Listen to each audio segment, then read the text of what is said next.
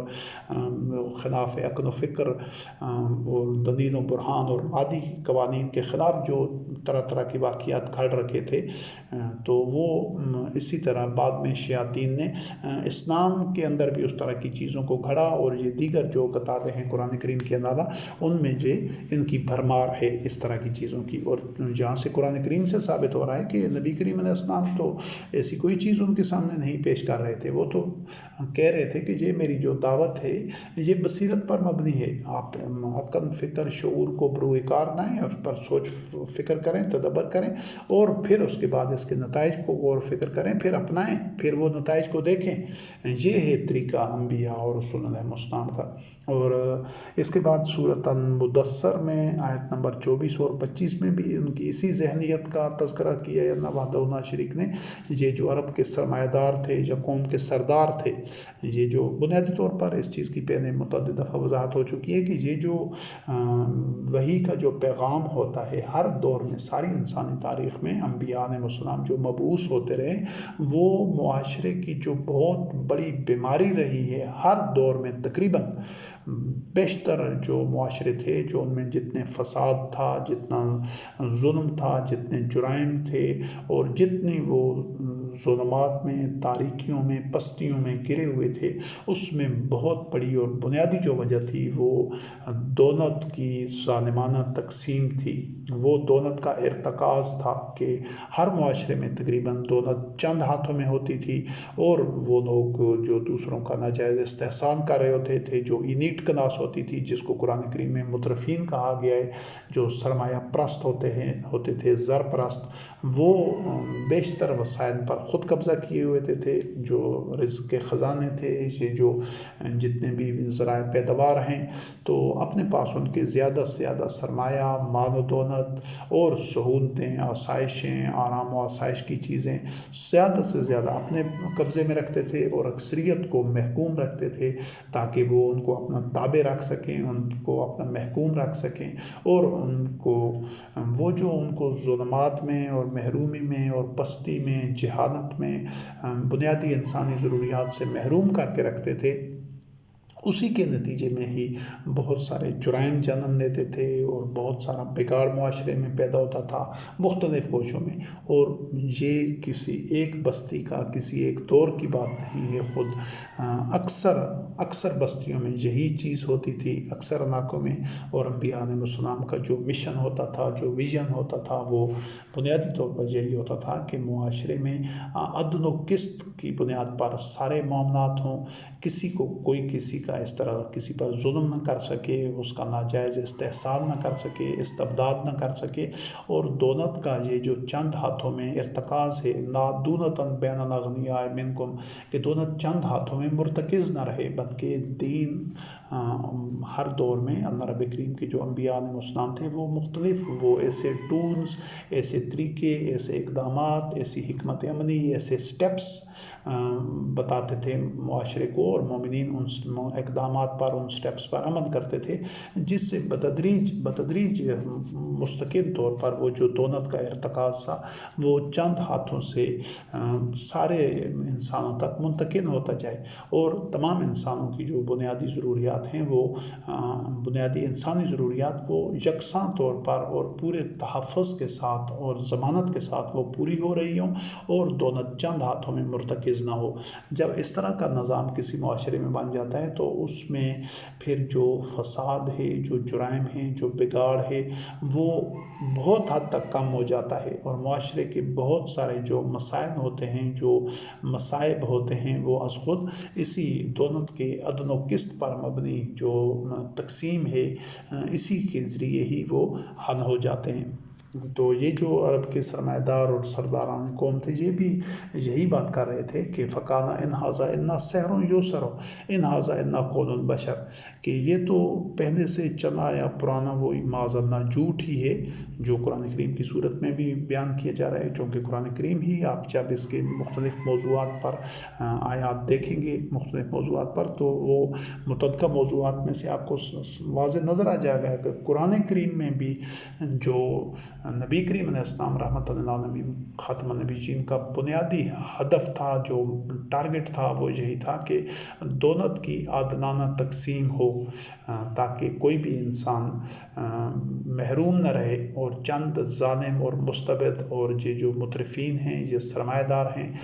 مال و دولت والے، یہ دولت اور وسائل پر قابض نہ رہیں اور دوسروں کو محروم نہ رکھ سکیں۔ یہی وہ بنیادی تغیر تھا، وہی بنیادی انقلاب تھا جو ہر دور میں لانا مقصود ہوتا ہے، اور خود سرزمین عرب پر بھی نبی کریم علیہ السلام رحمۃ اللہ علیہ خاتم النبیین نے یہی انقلاب برپا کیا۔ اس کے دوسرے گوشے بھی ہیں، اس میں عبادات کا بھی ہے، ایمان کا بھی ہے، لیکن وہ سارے جو سپورٹو پہلو ہیں، گوشے ہیں، وہ اسی لیے ہیں کہ اس انقلاب کو ٹھوس بنیادوں پر جو برپا کیا جائے اور اس کو محکم بنیادیں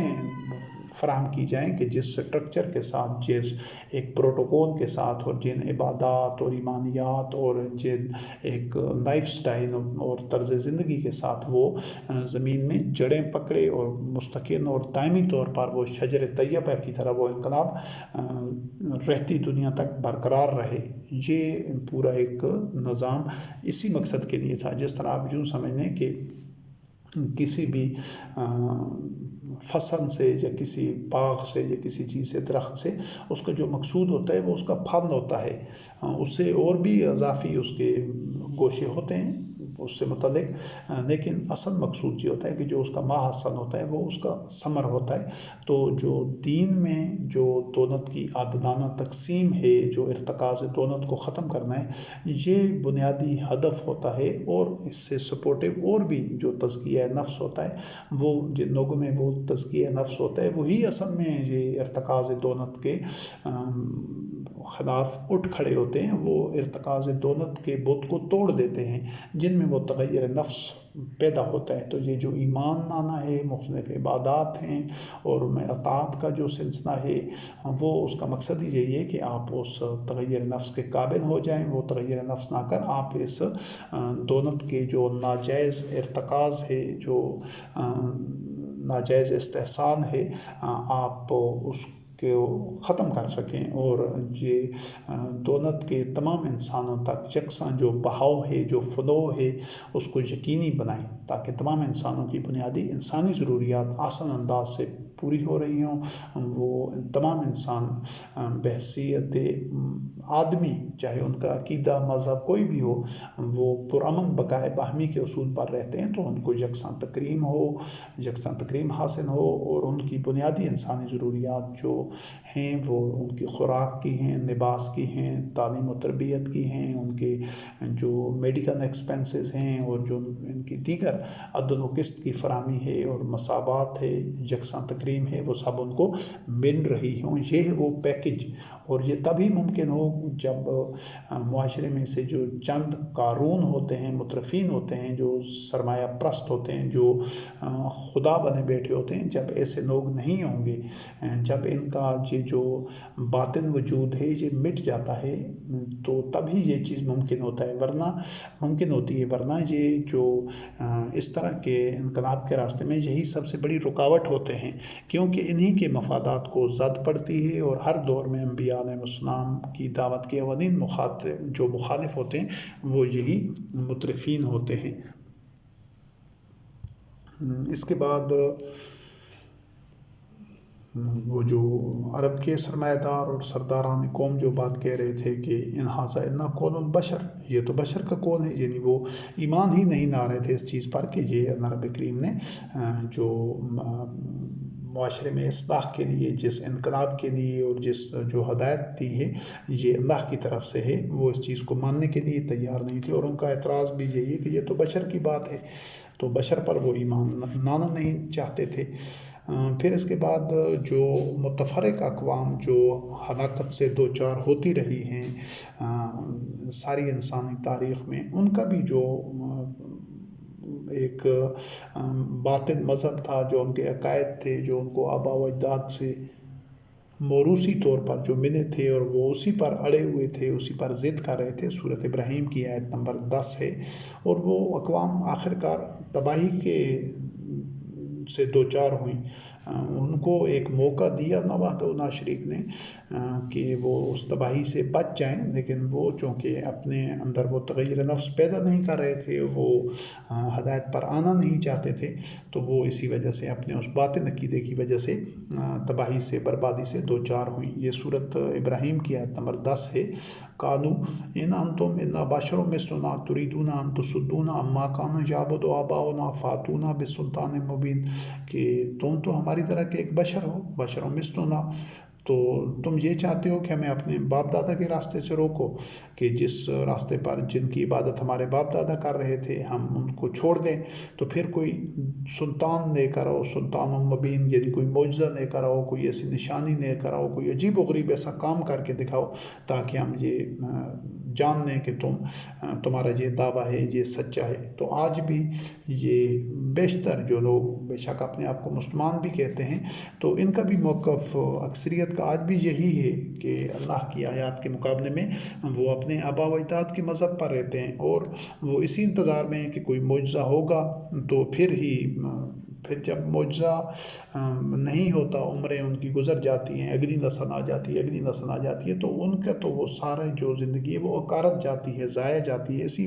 معجزے کی، اسی نشانے کی، یا جس طرح وہ کہہ رہے تھے کہ سلطان مبین لے آؤ، کوئی آیت لے آؤ، کوئی دلیل، کوئی اس طرح کی عجیب و غریب کام کر کے دکھاؤ، جبکہ انبیاء اور رسول علیہ السلام ان کے سامنے اللہ کی آیات بیان کرتے تھے، وحی بیان کرتے تھے، اور وہ وحی کے مطابق ایک سٹرکچر، ایک نظام کی بنیاد رکھتے تھے، اور اس کو پائے تکمیل تک پہنچا کر اس کے نتائج دکھا رہے ہوتے تھے۔ وہ معجزوں پر ضد کر رہے ہوتے تھے جو مخالفین تھے، تو یہ سلسلہ اسی طرح چلتا رہتا تھا۔ یہی ساری انسانی تاریخ میں ہوا ہے۔ تو یہ جو بشر پر اعتراض ہے کہ بشر کس طرح اللہ کی آیات پہنچا سکتا ہے، یا کس طرح اس تک ہدایت اس کو مل سکتی ہے، تو یہ ایک جو کافر ہوتے تھے، جو جانوروں کی سطح پر ہوتے تھے، جو عقل و فکر سے کام نہیں لیتے تھے، جو اندھے گونگے بہرے ہوتے تھے، باوجود زندہ ہونے کے مردہ ہوتے تھے، ان کا یہی موقف رہا تھا۔ اور آج بھی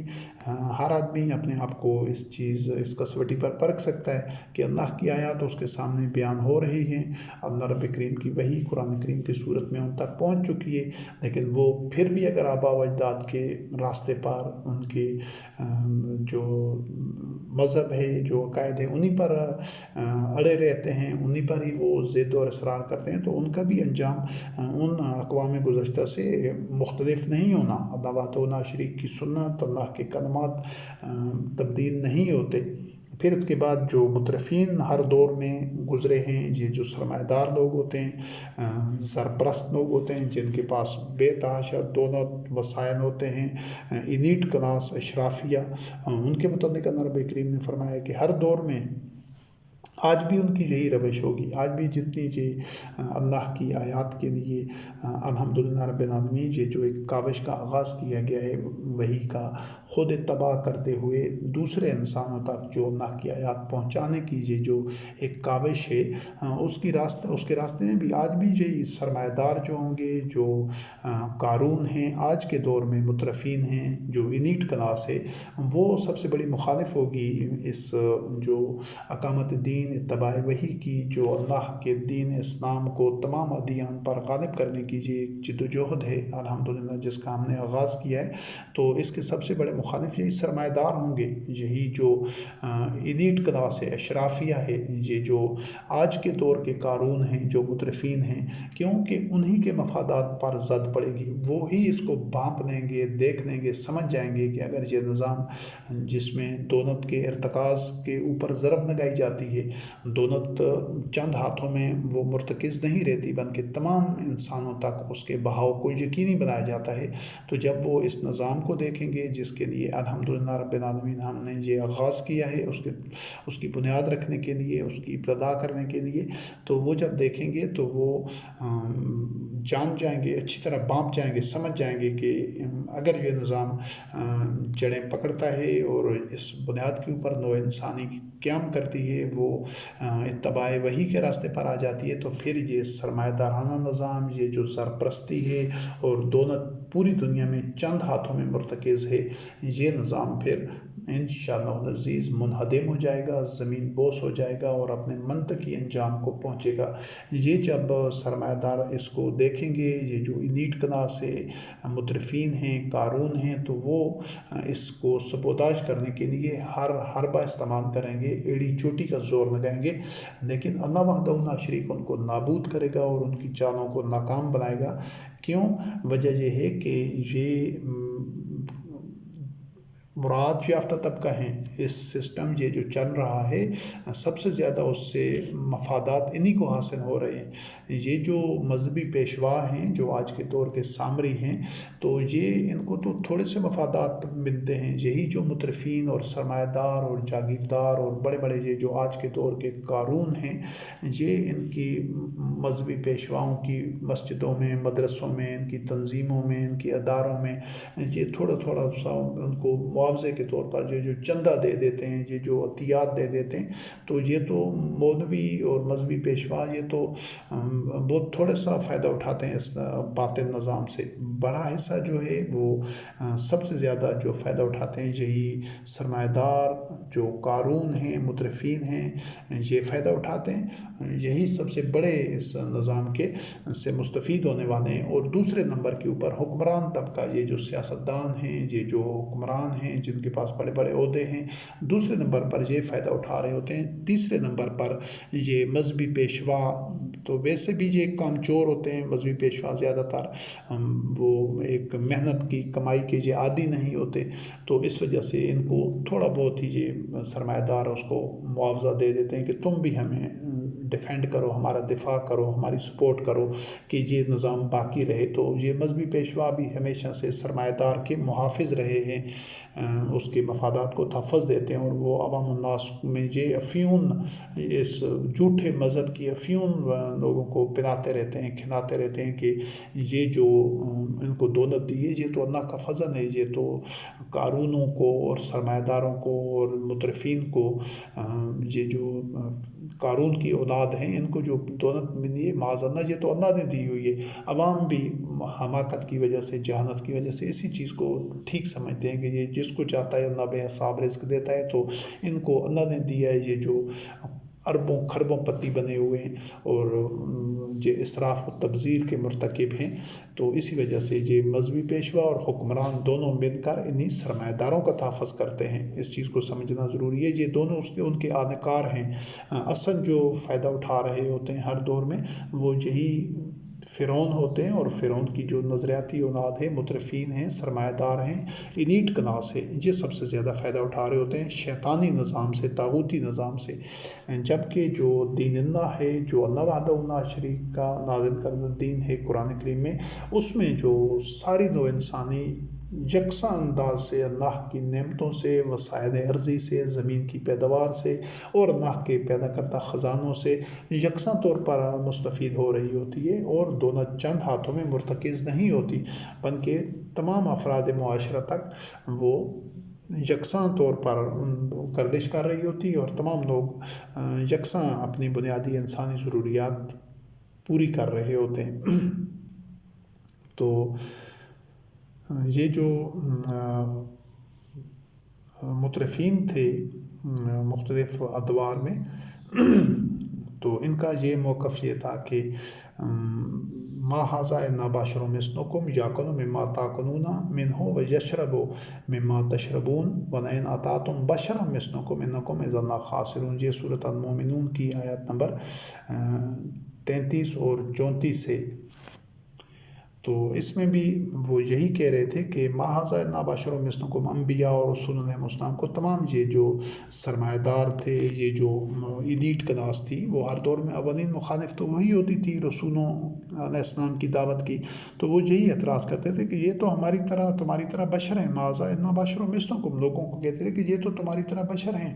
جس طرح تم کھاتے ہو یہ بھی کھاتے ہیں، جس طرح تم پیتے ہو یہ بھی پیتے ہیں، اور اگر تم نے ان کی اطاعت کی اپنی طرح کے بشر کی تو پھر بڑا نقصان اٹھاؤ گے۔ لوگوں کو یہ ایلیٹ کلاس اشرافیہ عوام الناس کو اسی طرح گمراہ کرتی تھی، اور عوام الناس چونکہ اپنی جہالت اور ہوائے نفس اور شہوات کی وجہ سے انہیں امیروں کو، انہیں رئیسوں کو، انہیں قارونوں کو اکثر بلکہ ہر دور میں جو وحی کا اتباع نہیں کرتے، وہ انہیں امیروں اور رئیسوں کو اپنا آئیڈیل سمجھ رہے ہوتے ہیں، ان کے سحر میں مبتلا ہوتے ہیں، ان سے متاثر ہوتے ہیں، تو ان کے فریب میں آ جاتے تھے۔ جو بات ان کو بتاتے تھے یہ اس کو ٹھیک مان لیتے تھے کہ واقعی ہم نے انبیاء اور رسول علیہ السلام تو ہماری طرح بشر ہیں، ہم ان کا اتباع نہیں کرتے، اور ہم نے اگر ایسا کیا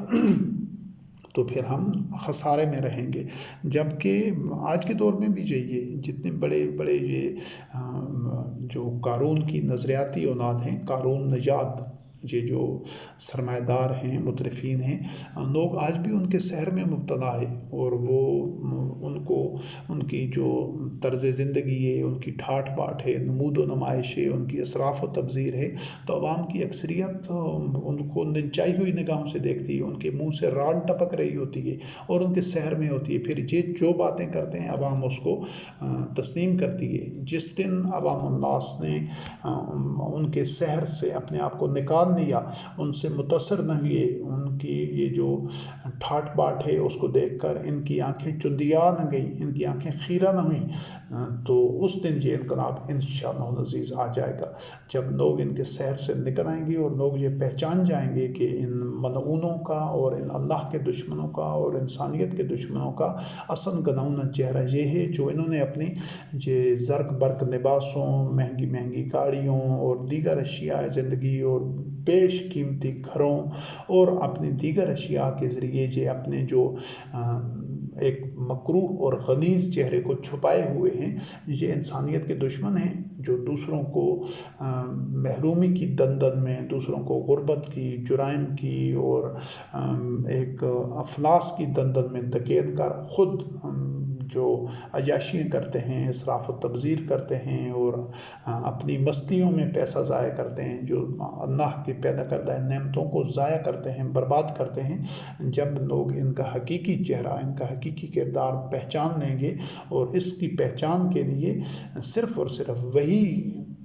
کی جب اتباع کی جاتی ہے، جب وحی کا مطالعہ کیا جاتا ہے قرآن کریم کا، تو پھر ہی ان کے حقیقی چہرے کو آدمی پہچان سکتا ہے، کہ جب اس کے قلب میں روشنی ہوتی ہے۔ قرآن کریم نور ہے، آپ کے قلب میں آ جائے گا، آپ کے فؤاد میں، آپ کے دل و دماغ میں اللہ کی آیات ہوں گی، تو آپ ہر چیز کو اس کے درست مقام پر، اس کے درست اثر سے اور اس کی درست حیت اور حالت میں پہچان لیں گے،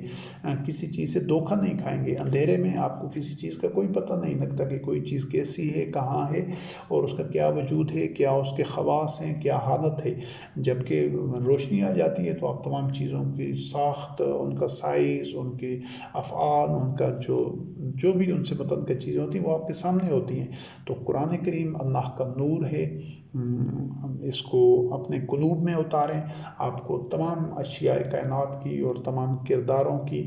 بتدریج سمجھ آنی شروع ہو جائے گی، آپ کو پر ان کی حقیقت آشکارا ہو جائے گی، تو آپ ان کو دھوکہ نہیں کھائیں گے۔ ابھی آپ دشمن کو دوست کیوں سمجھ رہے ہیں؟ کیوں کہ آپ کے قلوب کے اندر ظلمات ہیں، اندھیرا ہے، جہالت ہے، ہوائے نفس ہے، شہوات ہے، اس جہالت کو نکالیں، شہوات کو نکالیں، ہوائے نفس کو نکالیں، تکبر کو نکالیں، اور اللہ وحدہ لا شریک کی آیات کے سامنے سجدہ ریز ہو جائیں، ان کو اپنے قلوب و اذہان میں اتارتے جائیں۔ آپ دیکھیں گے کہ آپ دوست اور دشمن کو پہچان لیں گے، اپنے دشمن کو بھی، اللہ کے دشمن کو بھی، دین اسلام کے دشمن کو بھی، انسانیت کے دشمن کو بھی، اور سب کا دشمن ایک ہی ہے، اور وہ 3 شکلوں میں رہا ہے ساری انسانی تاریخ میں، آج بھی وہ اسی دشمن ایک ہی ہے۔ وہ 3 شکلیں اس کی، ایک قارون ہے، اور ایک فرعون ہے، اور ایک سامری ہے۔ تمام حکمران جو مذہبی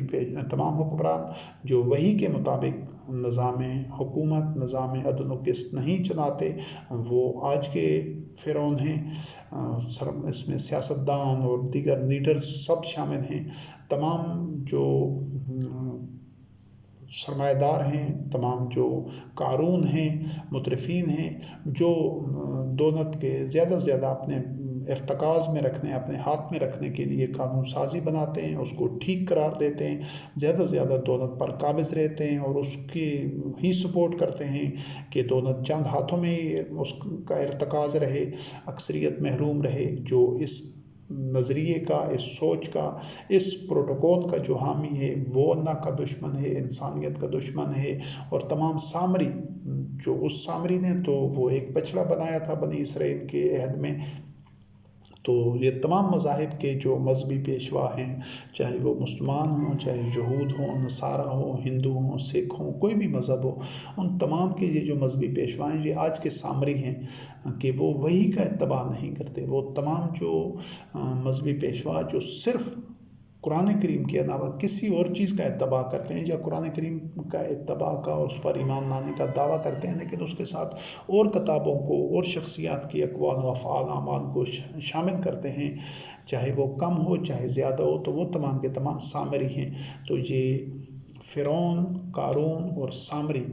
اپنے دور کے ان تینوں کرداروں کو پہچانیں۔ یہی آپ کے دشمن ہیں، یہی اللہ کے دشمن ہیں، یہی انسانیت کے دشمن ہیں، یہی دین کے دشمن ہیں۔ اور ان کو آپ تب پہچان سکیں گے جب آپ اللہ کے نور سے دیکھیں گے، اللہ کی آیات کی روشنی میں ان کرداروں کو دیکھ لیں گے۔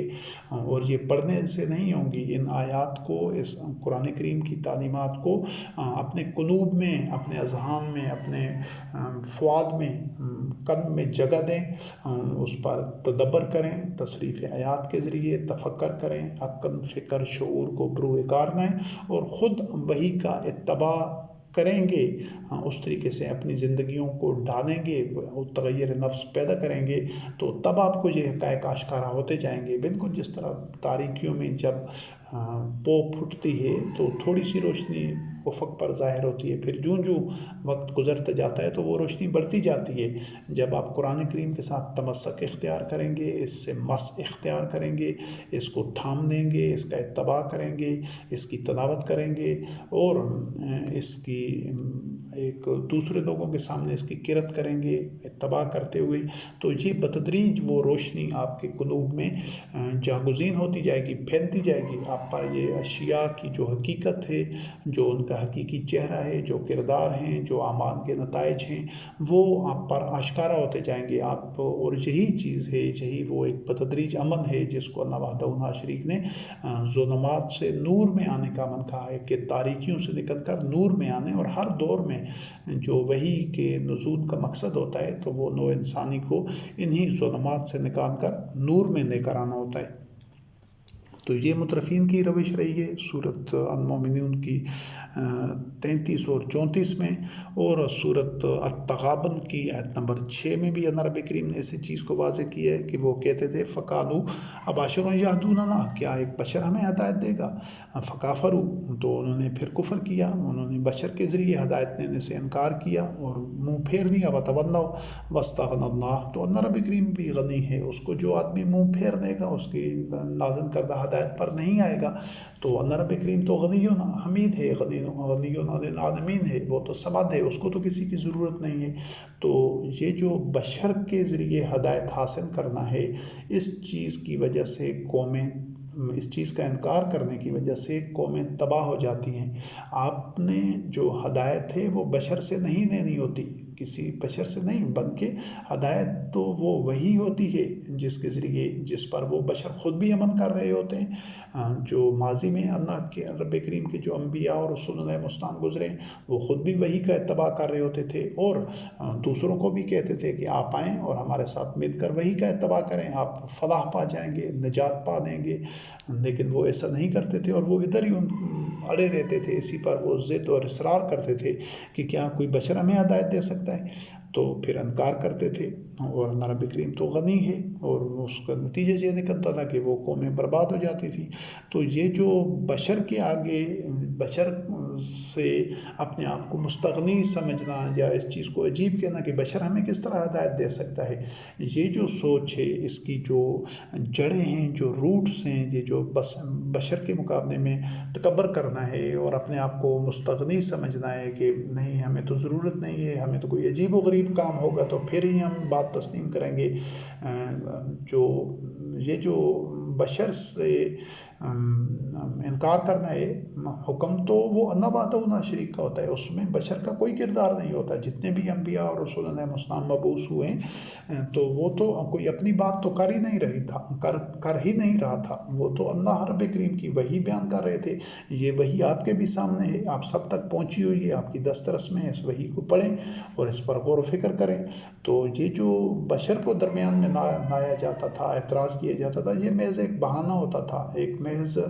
فریب ہوتا تھا جو اپنے آپ کو دے رہے ہوتے تھے، اور وہ فریب ان کو برباد کر جاتا تھا، ان کے جو تباہی سے دوچار کر دیتا تھا۔ تو آج آپ اس فریب میں یہ چیزیں کہ ایک بشر کوئی آپ کے سامنے اللہ کی آیات بیان کر رہے ہیں، آپ خود بیان کریں، خود تباہ کریں، سب لوگوں تک پہنچائیں تاکہ یہ چراغ سے چراغ جلتا جائے اور یہ روشنی پھیلتی جائے۔ اور یہ جو بشر سے کے سجدے سے انکار کرنا ہے تو یہ تو ابلیس بنا وہ جو اس کے خمیر میں آدمیوں کی جب وہ ابلیسیت اور شیطانیت ہوتی ہے کہ وہ پھر وہ روٹس اس کے اندر ہوں گی تو وہ پھر بشر کے بات ماننے سے نہ کہ وہ بات بشر کی نہیں ہوتی، کبھی بھی وہ بشر کی بات نہیں ہوتی تھی ساری انسانی تاریخ میں، لیکن وہ نہیں مان رہے ہوتے تھے، وہ اعتراض کر رہے ہوتے تھے مخالفین کہ یہ تو بشر ہے۔ تو یہ ان کی جو روٹس تھی، جو ان کا خمیر تھا، اس میں جو سرکشی تھی وہ وہی ابلیس اور شیطان والی تھی۔ اس نے بھی تو یہی کہا تھا، کالا لم اکن لیسجد لبشر خلقتہ من صلصال من حمأ مسنون، کہ میں تو اس بشر کو سجدہ نہیں کر سکتا کہ اس کو کھنکھناتی ہوئی سڑی ہوئی مٹی سے پیدا کیے گئے، سورۃ الحجر کی آیت نمبر 15۔ تو یہ جو اللہ رب کریم کی آیات آپ کے سامنے کوئی بھی بشر لے کر آ رہا ہو، آپ خود اللہ کی آیات کا اتباع کریں اور دوسرے لوگوں تک پہنچائیں، تو نہ تو خود آپ اس کے بشر ہونے پر اعتراض کریں اور نہ کسی کو، اگر آپ اللہ کی آیات لے کر جاتے ہیں، صرف اللہ کی آیات لے کر جانی ہے، یہ شرط ہے۔ ایک لفظ بھی اللہ رب کریم کی آیات قرآن کریم کے علاوہ ایک لفظ بھی رائی کے ذرے برابر بھی اس میں شرک کی، باطن کی آمیزش نہیں کرنی، ایک بات بھی کسی اور بشر کی، کسی اور کتاب کی ایک لفظ بھی شامل نہیں کرنا۔ جب اس کو خالص رکھنا ہے تو 100% خالص رکھنا ہے۔ شہد یا دودھ کے ساتھ ایک قطرہ بھی آپ زہر کا نہیں بنا سکتے، نجس نہیں بنا سکتے۔ اسی طرح جب آپ نے اللہ کی آیات لوگوں تک پہنچانی ہوتی ہیں، انبیاء علیہ السلام کے اسوہ حسنہ پر چلنا ہوتا ہے، تو پھر آپ قرآن سے باہر ایک لفظ بھی دوسروں تک نہیں پہنچا سکتے۔ تو اس طریقے سے اللہ کی آیات آپ خود بھی دے کر جائیں، خود بھی اس کا اتباع کریں۔ تو یہی جو ایک راستہ ہے، یہی انبیاء علیہ السلام کا اسوہ حسنہ ہے۔ اس کے علاوہ کامیابی کا اور اصلاح کا اور فوز و فلاح کا اور ظلمات سے نکلنے کر نور تک، ظلمات سے نکل کر نور تک پہنچنے کا اور کوئی راستہ ہے ہی نہیں، کوئی متبادل نہیں ہے، کوئی شارٹ کٹ نہیں ہے۔ اور یہ جو انبیاء علیہ السلام جو ایک تمام ادوار میں اعلان کر رہے ہوتے تھے، سورۃ ابراہیم کی آیت نمبر 11 ہے، کانت لہم رسلہم ان نحن الا بشر مثلکم ولکن اللہ یمن علی من یشاء من عبادہ، کہ یہ تو ان کے انبیاء علیہ السلام ان سے کہتے تھے کہ ہم تمہاری طرح کے ایک بشر ہیں،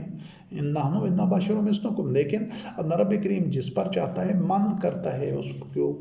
بھلائی سے بہرہ مند کرتا ہے، اس کے ساتھ نیکی کرتا ہے، اس کے ساتھ بھلائی کا معاملہ کرتا ہے اپنے بندوں میں سے جس کے ساتھ چاہتا ہے۔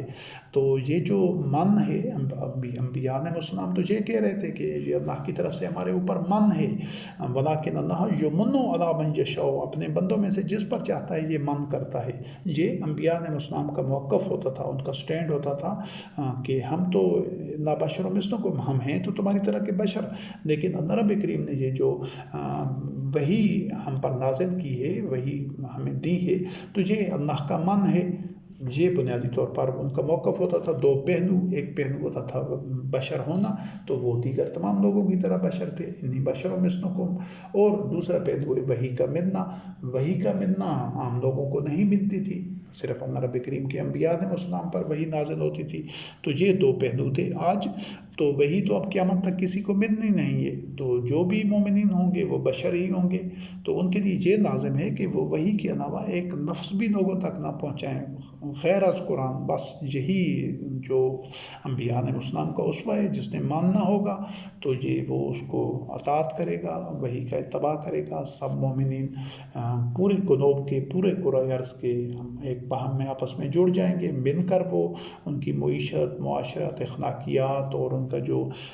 گورنمنٹل سٹرکچر ہے، فیبرک ہے پورے گلوب کا، وہ ایک امام کے ہاتھ پر بیعت کر کے اس ایک امام کی اطاعت کر رہے ہوں گے. اور یہ سلسلہ انشاءاللہ العزیز اس جو طاغوتی نظام ہے اس کو شکست دینے کا یہی ایک راستہ ہوگا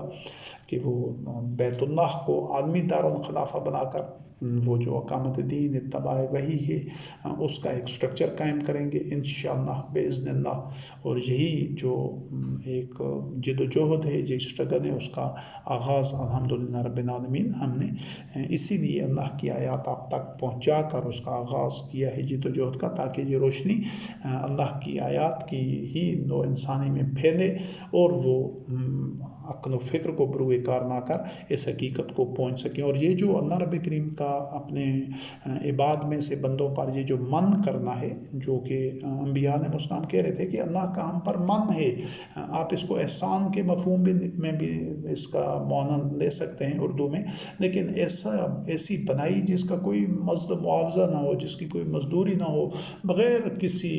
آپ کہہ سکتے ہیں معاوضے کے، بغیر کسی کاوش کے، جو اللہ رب کریم کی جو رحمت اور برکت اور خیر اور بدائی ہوتی ہے اللہ رب کریم کی طرف سے اپنے بندوں کے اوپر، وہ اسی چیز کا تذکرہ ہے کہ اللہ رب کریم بھی اس کے اپنے پیمانے، اپنی مشیت، اپنے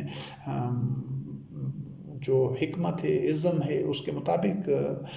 جس کا بھی انتخاب کرتا رہا ہے نبوت کے لیے اللہ رب کریم، تو یہ اس کے اپنے پیمانے وہ خود بہتر جانتا ہے. لیکن اب چونکہ کسی نبی نے آنا ہی نہیں ہے، تو نبوت والا جو پہلو ہے، جو گوشہ ہے، اس پر تو اب کسی بحث کی، کسی ابہام کی، کسی غلط فہمی کی گنجائش ہی نہیں ہے. بقایا جو رسالت کی ذمہ داری ہے، جو فریضہ ہے، یہ تمام مومنین کا ہے، اس میں کوئی ابہام کسی کو نہیں ہونا چاہیے. اور یہ فریضہ سر انجام دے گا، خود اتباع کرتے ہوئے لوگوں تک اللہ کی آیات پہنچائے گا، ان کی تلاوت کرے گا، قرأت کرے گا، اور انہی کے ذریعے لوگوں کو آگاہ کرے گا، انہی کے ذریعے بشارت دے گا. تو یہ انبیاء علیہ السلام کا راستہ ہے، یہی انبیاء علیہ السلام کا اسوہ حسنہ ہے. تو یہ من تو اللہ رب کریم صرف انبیاء علیہ السلام پر نہیں کرتا رہا. سورۃ القصص کی آیت نمبر 82 دیکھیں، اللہ رب کریم نے ان لوگوں پر بھی من کیا کہ جنہوں نے قارون کو دیکھ کر جن کے منہ سے راڑ ٹپکنے لگ گئی تھی کہ ہم بھی اسی قارون کی طرح ہوتے. جب قارون اپنے ٹھاٹ باٹ کے ساتھ نکلا تو لوگوں کی آنکھیں پھٹی کی پھٹی رہ گئیں. اس کے جو جاؤ حشمت تھی، جو اس کی ایک نمود و نمائش تھی، جتنا اس کے پاس دولت، سرمایہ اور یہ چیزیں تھیں، تو اللہ رب کریم جب پھر قارون کو غرق کیا تو ان لوگوں کو بھی غرق کرتا کہ ان کا بھی یہ جو قارونوں سے متاثر ہونا ہے، ان کے سحر میں مبتلا ہونا ہے، ان جیسا بننے کی کوشش کرنا ہے، یہ بھی بہت بڑا جرم ہے. اللہ رب کریم نے تو ان لوگوں پر من کیا کہ ان کو بھی ساتھ غرق نہیں کیا. لیکن آج بھی یہ پوری دنیا کے یہ جو غریب ہیں، بدحال ہیں، مجبور ہیں، محکوم ہیں، یہ جو پسے ہوئے لوگ ہیں جن کا ناجائز استحصال ہو رہا ہے، یہ بھی اسی جہالت میں مبتلا ہیں. تو اللہ رب کریم ان کو بھی اس چیز کو سمجھنا چاہیے، ان کو بھی اس انجام سے بچائے. اگر یہ اپنی اصلاح نہیں کرتے تو ان کا انجام بھی انہی قارونوں کے ساتھ ہوگا، دنیا میں بھی اور آخرت میں بھی. ان قارونوں سے یہ اللہ کے دشمن ہوتے ہیں، ان سے نفرت کرنی ہوتی ہے، ان سے برات اختیار کرنی ہوتی ہے. اللہ کے دشمنوں سے ایک آدمی محبت کرتا ہے، بے شک وہ غریب سے غریب ترین ہے، اس کے پاس کھانے کی روٹی بھی نہیں ہے کھانے کے لیے، لیکن اس کے دل میں یہ خواہش ہے کہ میں بھی قارون جیسا بن جاؤں، میں بھی سرمایہ دار بن جاؤں، میں بھی زیادہ سے زیادہ دونت اپنے پاس اکٹھی کر دوں تو وہ ان دونوں کا جرم ایک طرح کا ہے. جس کے پاس دونت ہے اس کے پاس وسائل ہیں، اس کی رسی لمبی ہے، اس نے جمع کر دی ہے، وہ قارون اور وہ مترفین اور وہ سرمایہ دار بن گئے. ایک بندہ ہے اس کو 2 ٹائم کی روٹی بھی پوری نہیں ہوتی، لیکن وہ بھی اسی خواہش دن رات یہی خواب دیکھتا رہتا ہے کہ میرے پاس بھی اتنی دولت ہو، میں بھی اسی طرح سرمایہ دار بنوں، میرے پاس بھی سب عیاشیاں ہوں، اسراف و تبذیر کروں. تو وہ بھی جرم کے لحاظ سے دونوں کا ایک طرح کا ہی جرم ہے. وہ جرم کر چکا ہوتا ہے، یہ جرم کرنا چاہتا ہے. تو ان فرعونوں کے لیے نہ تو اپنے دل میں محبت رکھیں، نہ ان کو آئیڈین بنائیں، نہ آپ کی آنکھیں ان قارونوں سے متعلق نہ آپ کی آنکھیں خیرہ ہونی چاہیے، نہ آپ ان سے مسحور ہونے چاہیے، بلکہ ان سے برات اختیار کریں، ان کی اصل چہروں کو پہچانیں. یہ اللہ کے دشمن ہیں، انسانیت کے دشمن ہیں، دین کے دشمن ہیں. آپ اپنے ان جیسا بننا چاہیں گے تو آپ بھی ان کے ساتھ تباہ ہوں گے. تو اس چیز کو تمام ان انسانوں کے لیے یہ پیغام ہے جو محروم ہیں، جو غربت میں ہیں، افلاس میں ہیں، بدحالی میں ہیں، جن کی بنیادی انسانی ضروریات پوری نہیں ہو رہی. ان کے لیے پہلا اولین کرنے کا یہ کام ہے کہ وہ اپنے قلوب کے اندر ان اللہ کے دشمنوں کے لیے نفرت پیدا کریں، برات اختیار کریں، ان سے کفر کریں، ان کو رد کریں، ٹھکرائیں، اور یہ تسلیم کریں کہ یہ اللہ کے دشمن ہیں، انسانیت کے دشمن ہیں، دین کے دشمن ہیں. اور یہ ان کے لیے پھر آپ اپنے دل میں کوئی نرم گوشہ نہ رکھیں، ان جیسا بننے کی کوشش نہ کریں، بلکہ ان سے کراہت اور ان سے نفرت کریں، ان سے برات اختیار کریں. یہ پہلا مرحلہ ہے. جب لوگوں نے یہ قدم اٹھا لیا، یہ کرنے میں کامیاب ہو گئے، تو انشاءاللہ العزیز پھر کوئی وجہ نہیں ہے کہ یہ تمام دنیا کے قارون، مترفین، سرمایہ دار، یہ جو اللہ کے دشمن ہیں، چاہے وہ یہود میں سے ہوں، نصارہ میں سے ہوں، مسلمانوں میں سے ہوں، عیسائیوں میں سے ہوں، سکھوں میں سے ہوں، ہنود میں سے ہوں، کسی مذہب سے بھی ہوں، وہ تمام کے تمام انشاءاللہ العزیز تباہ و برباد ہوں گے، اور ان کو کوئی ان کے منطقی انجام سے نہیں بچا سکے گا. یہ آج تک ان کی یہ قارونیت اور جو سرمایہ داری ہے، کیوں وہ دنیا میں صدیوں سے کیوں وہ اس نے پنجے گاڑے ہوئے ہیں، کیوں انسانیت اس کے چنگل سے نہیں نکل سکتی؟ اس کی پہلی اولین اور بنیادی وجہ یہ ہے. اور اگر یہ جڑ آپ کاٹنے میں کامیاب ہو جاتے ہیں تو انشاءاللہ عزیز یہ جو شجر خبیثہ ہے یہ دھڑام سے نیچے گرے گا. اس کی بنیادی وجہ یہ ہے کہ لوگ ان سے متاثر ہیں، ان کے سحر میں مبتلا ہیں، ان کو انہوں نے بت بنا کر ان کی پوجا کر رہے ہیں. جب ان کے سحر سے نکل جائیں گے، جب ان سے نفرت کریں گے، ان جیسا بننے کی خواہش ترک کر دیں گے، ان جیسا بننے کا سوچیں گے بھی نہیں، اور ان کو اللہ کے دشمن، اپنے دشمن، دین کے دشمن، انسانیت کے دشمن سمجھ لیں گے، تو پھر ممکن ہی نہیں ہے کہ یہ جو قارونیت کا اور یہ سرمایہ داری کا یہ جو شجر خبیثہ ہے، یہ جو زہر پھیلا ہوا ہے، یہ ختم نہ ہو جائے انشاءاللہ عزیز باذن اللہ. تو اللہ رب کریم نے ان مومنین کے اوپر بھی من کیا تھا کہ ان کو قارون جیسے انجام سے بچا لیا تھا. حالانکہ وہ خواہش کر رہے تھے قارون جیسا بننے کی، لیکن جی اللہ رب کریم کی ان کے اوپر خاص نیکی ہے. من ایک خاص نیکی کو کہتے ہیں، خاص بھلائی کو، خیر خواہی کو. تو اللہ رب کریم نے ان پر کی اور ان کو بچا دیا. پھر یہ جو من تھا یہ بنی اسرائیل کی ان مستضعفین پر بھی کیا. سورۃ القصص کی آیت نمبر 5 ہے کہ جن کو فرعون نے عذاب میں مبتلا کر رکھا تھا، سوء العذاب، ان پر من یہ کیا اللہ رب کریم نے، ان پر خاص رحمت، نعمت اور فضل اور نیکی اور بنائی ان کے حق میں یہ کی کہ موسیٰ کلیم اللہ علیہ السلام اور ہارون علیہ السلام کو مبعوث کیا اور ان پر وحی نازل کی کہ وہ تاکہ ان جو محکوم تھے، جو کچلے ہوئے، پسے ہوئے، بے بس تھے، مستضعفین تھے، فرعون نے ان کو ایک سوء عذاب میں مبتلا کر رکھا تھا،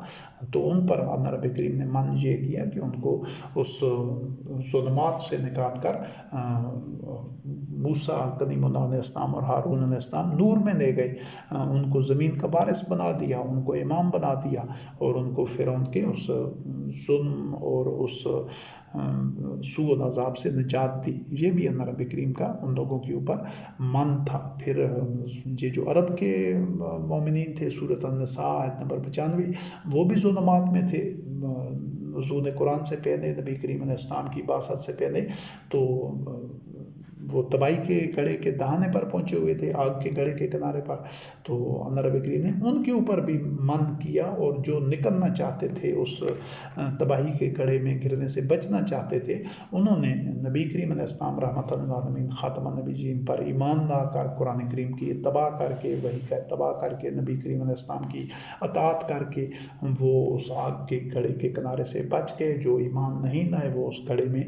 گر گئے اور برباد ہو گئے۔ تو یہ من اللہ وحدہ لا شریک نے ان پر بھی کیا تھا کہ ان کو وحی عطا کر دی تھی، نبی کریم علیہ السلام کو مبعوث کیا تھا، یہ اللہ کا من ہے۔ جو بنی اسرائیل کے مستضعفین پر بھی کیا تھا کہ وحی نازل کی تھی، اور موسیٰ کلیم اللہ علیہ السلام اور ہارون علیہ السلام کو مبعوث کیا تھا۔ یہ پھر عرب میں بھی لوگوں پر کیا گیا۔ سورۃ النساء کی آیت نمبر 95 ہے، سورۃ آل عمران کی آیت نمبر 164 ہے، اس میں بھی یہی واضح کیا اللہ رب کریم نے کہ ان پر من کیا، ان کے ساتھ بنائی کی، ان کو وحی عطا کی، اور نبی کریم علیہ السلام کو مبعوث کیا، اور انہوں نے وحی کا اتباع کیا، تو وہ ان کی کشتی کنارے لگ گئی، وہ فوز و فلاح کی منزل تک پہنچ گئے۔ رضی اللہ عنہم ورضوا عنہ، مومنون حقا اور راشدون اور اعظم درجات، خیر امتن اخرجت للناس امتن وسطن کی منازل اور مناصب تک پہنچ گئے۔ یہ اللہ کا من ہی تھا۔ تو اللہ رب کریم نے مستضعفین پر بھی وہ من کرتا رہا ہے، ظلمات میں جو لوگ ہوتے ہیں ان پر بھی وہ من کرتا رہا ہے۔ اور پھر یہ سورۃ الحجرات کی آیت نمبر 17 میں دیکھیں کہ وہ رب کریم تو ہر مومن پر من کرتا رہا ہے۔ آپ نے مومن بننا ہے، مومن بننا آپ کے بس میں ہے، آپ کے اختیار میں ہے، آپ کی صوابدید پر ہے۔ وہی آپ تک بھی پہنچ چکی ہے، جس طرح ان عربوں تک پہنچی تھی، بنی اسرائیل تک پہنچی تھی۔ تو کسی نبی نے آنا نہیں ہے، یہ چیز طے ہے۔ تو اگر آپ تو پھر اس کے باوجود وہی پہنچنے کے باوجود، اللہ کی آیات آپ کے سامنے آنے کے باوجود، قرآن مجید آپ کی دسترس میں ہے، سب کی دسترس میں ہے، آپ کے پاس وہی موجود ہے، پہنچی ہوئی ہے، اگر آپ اس سے اپنے آپ کو بے نیاز رکھا ہوا ہے، اس پر توجہ نہیں دیتے، اس سے ناتعلق ہیں، اس سے بیگانے ہیں، غفلت میں ہیں، تو پھر اللہ وحدہ شریک آپ کو آ کر، یہ ملائکہ آ کر آپ کو جو جوڑ کر اٹھائیں گے نہیں کہ آئیں اور وہی کا اتباع کریں۔ وہ سمد ہے رب، وہ غنی ہے، اس کا کارخانہ چل رہا ہے، یہ ہماری ضرورت ہے۔ تو اس غفلت سے اپنے آپ کو نکالیں۔ جو وہی اللہ وحدہ شریک نے آپ تک پہنچائی ہے، وہ اللہ وحدہ شریک کی یہ جو سنت ہے یہ بدلتی نہیں ہے، اس کے کلمات نہیں بدلتے۔ وہ تو مستضعفین پر من کرتا رہا ہے، بنی اسرائیل پر بھی من کیا، عربوں پر بھی کیا، ہر مومن پر من کرتا ہے، ان لوگوں پر بھی کیا جو قارون جیسا بننا چاہتے تھے، اتنی غلط فہمی میں اور اتنی گمراہی میں تھے۔ تو یہ من آپ پر بھی ہو چکا ہے، وہی آپ کے سامنے موجود ہے، آپ کی دسترس میں ہے۔ قرآن مجید اٹھائیں اور اللہ رب کریم کی اس وحی کو دیکھیں۔ بقایا کسی نبی نے اب نہیں آنا، یہ چیز طے ہے، اور نہ ہی مہدی نے آنا ہے، نہ عیسیٰ روح اللہ علیہ السلام نے آنا ہے۔ جو کرنا ہے آپ نے خود کرنا ہے، نہیں کرنا تو آپ نہ کریں، پھر اپنے انجام کا انتظار کریں۔ تو یہ پہلی نشست تھی جو بشر کے رسول ہونے سے متعلق تھی اور لوگوں کے اعتراضات سے مکمل تھی۔ اگلی آیات اگلی نشست میں انشاءاللہ۔ والسلام علی من اتبع الہدی۔